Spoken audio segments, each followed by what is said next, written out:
बिस्मिल्लाहिर्रहमानिर्रहीम। आज का हमारा टॉपिक है क्रिमिनल कंस्पिरेसी, साजिश मुजरिमाना, सेक्शन 120A पीपीसी। तो आगे बात करने से पहले जो इसकी डेफिनेशन प्रोवाइडेड है, I read out before you. When two or more persons agree to do are caused to be done. Number one क्या? An illegal act. Number two, an act which is not illegal by illegal means. Such an agreement is designated a criminal conspiracy, provided that no agreement except an agreement to commit an offense shall amount to a criminal conspiracy unless some act besides the agreement is done by one or more persons to such agreement who are party to such agreement in pursuance thereof. उसकी पैरवी में, यानी जब दो या दो से ज्यादा अशखास अफराद करने को या गेट इट डन या काज इट टू बी डन करवाने को एग्री करते हैं, क्या करवाने को? एनी इलीगल एक्ट यानी अफेंस, यानी जब दो या दो से ज्यादा अफराद कोई गैर कानूनी काम करने या करवाने के लिए एग्री करते हैं, या कोई काम जो गैर कानूनी तो ना हो लेकिन गैर कानूनी जराए से बाय इलीगल मीन्स, तो ऐसे एग्रीमेंट को, ऐसे इत्तेफाक को डेजिग्नेट करते हैं, तजवीज करते हैं क्या? साजिश मुजरिमाना, criminal conspiracy.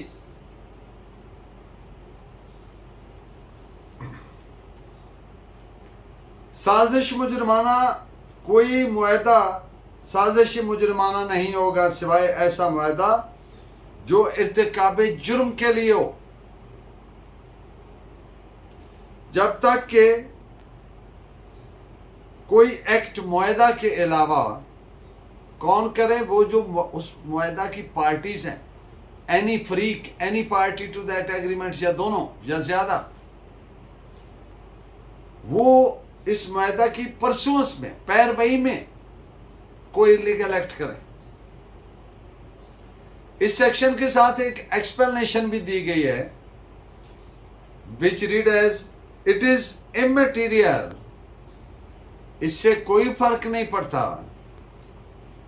Weather the illegal act is ultimate object of such agreement, यानी इस बात से कोई फर्क नहीं पड़ता कि इस ऐसे किसी एग्रीमेंट का, यानी साजिश मुजरिमाना के एग्रीमेंट का, इत्तेफाक का, ऐद का, कि क्या उसका अल्टीमेट ऑब्जेक्ट क्या है, और is merely incidental to that object, या उससे इत्तेफाकिया तौर पर इंसिडेंटली उस ऑब्जेक्ट से मिलता है। साजे के, यानी इसको मैं जरा, मुझे इससे कोई फर्क नहीं पड़ता कि आया कि कोई गैर कानूनी फेल हतमी मकसद है, अल्टीमेट ऑब्जेक्ट है इस मुआहदा का, या महज इस मुआहदा के ऑब्जेक्ट से इत्तेफाकिया है। साजिश एक ऐसी स्कीम होती है, criminal conspiracy is such type of A scheme जो भयानक ज़हनों को तारीक राहों में जो पनपती है, सिनिस्टर माइंड्स, ग्रूसम थॉट्स, वो जो पनपते हैं, और सामने तब आती है जब उनका एक्सटर्नल नतीजा सामने आता है, बैरूनी उनका नतीजा सामने आता है। साजिश की बाबत डायरेक्ट एविडेंस बहुत मुश्किल है, इसलिए इसको इनडायरेक्ट एविडेंस के जरिए प्रूव करना पड़ता है, एस्टैब्लिश करना पड़ता है, जो अक्सर आप जानते हैं फाल्टर कर जाती है और सजा नहीं हो पाती। किसी वाकया का वकूअ पजीर होना या existence of state of affairs, ये एक चीज है, लेकिन इसको लीगल स्टैंडर्ड्स के मुताबिक प्रूव करना ये एक दूसरी चीज है। अगर ये साबित ना हो तो इसका कतन ये मकसद नहीं है कि ये इवेंट हुआ नहीं है। This is reported as 2000 MLD page 77,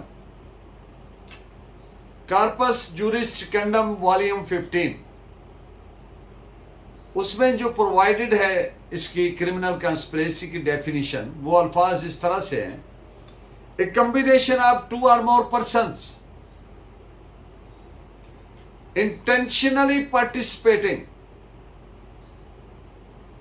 2 या ज्यादा लोगों का इकट्ठे होना, कॉम्बिनेशन, इश्तराक। इंटेंशनली पार्टिसिपेटिंग, इरादतन उसमें शामिल होते हैं। इन दी फर्दरेंस ऑफ, उसको आगे बढ़ाने में, a preconceived common design and purpose, कोई पहले से कंसीव किया हुआ, बनाया हुआ ज़हनों में मंसूबा या मकसद, उसको आगे बढ़ाने के लिए इकट्ठे होते हैं,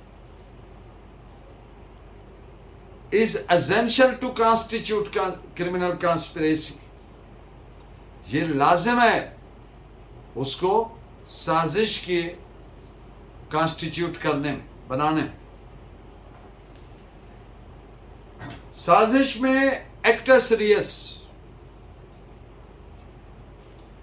क्रिमिनल लॉ में आप देखते हैं दो फ्रेजेस हैं, एक्टस रियस एंड मेंस रिया, ये लैटिन वर्ड्स हैं।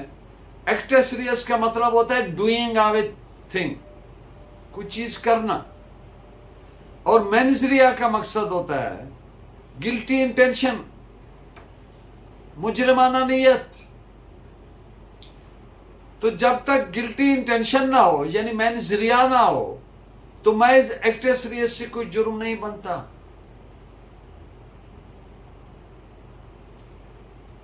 इसमें एक्सीडेंट के केस और उस तरह के जो केसेस हैं जिनमें ज्यादा केयरफुल होने की वजह से वो एक्सेप्शन होते हैं, अदरवाइज कोई जुर्म बगैर मेंस रिया के कोई एक्ट जुर्म नहीं बनता। जनरल रूल ये है, वो एक्सीडेंटल और कुछ लेजिस्लेशन के जरिए एक्सेप्शनल माना।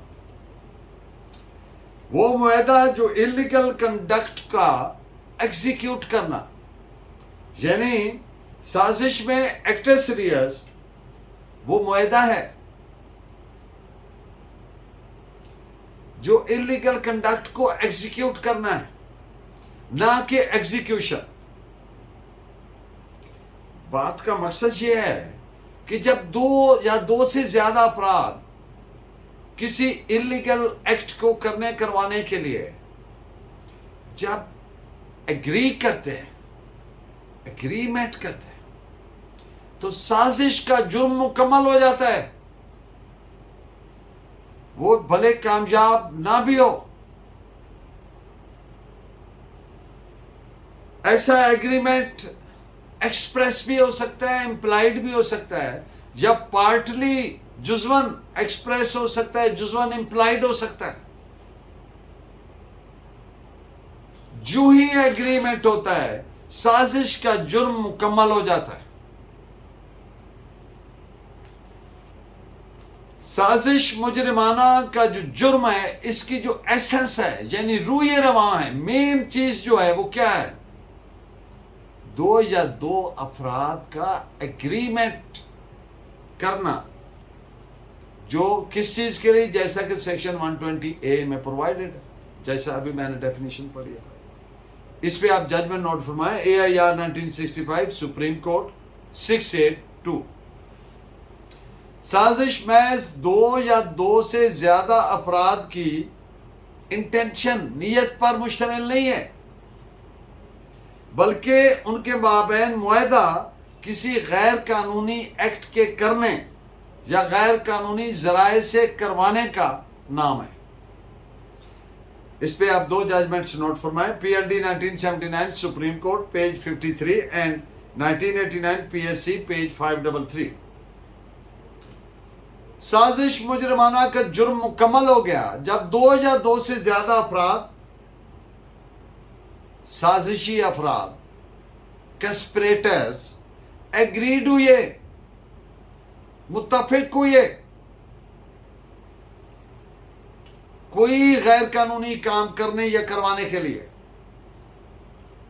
कौन सा काम? वो अफेंस हो गया जो अज खुद एक जुर्म हो, और साजिश मुजरिमाना को प्रूव करने के लिए किसी ओवर्ट एक्ट की जरूरत नहीं होती। ओवर्ट लिटरली मीन्स खुला, open. This is reported as AIR 1970 supreme court page 549। आज का लीगल मैक्सिम है एक्टस लेजिस नेमिनी एस्ट डैमनोसस। ये लातीनी जबान के अल्फाज हैं जिनका मकसद ये है, an act in law shall prejudice no man. An act in law shall prejudice no man, यानी ये जो प्रिंसिपल है, it is based on another principle which read as in Latin actus लेजिस nemini facit injuriam, जिसका मकसद है कि law wrongs no man, कानून किसी को नुकसान नहीं पहुंचाता। Law wrongs no man. And in the end of today's lecture आज का शेर है बिलखसूस पाकिस्तान के हालात के हिसाब से, शिकवाए जुल्मत शब से, शिकवाए जुल्मत शब से तो कहीं अच्छा था, अपने हिस्से की कोई शम्मा जलाते जाते। आपका बहुत शुक्रिया, आप जो मुझे SMS करते हैं, उनके मुझे गाइड करते हैं, उसके लिए भी आपका बहुत शुक्रिया। और अगर आप ये महसूस करें कि मेरा लेक्चर आपके लिए फ़ायदेमंद है, तो इसको सब्सक्राइब कर दिया करें ताकि ये हर लेक्चर आप तक आता रहे। आपका बहुत शुक्रिया। God bless you and Allah नेगेबान।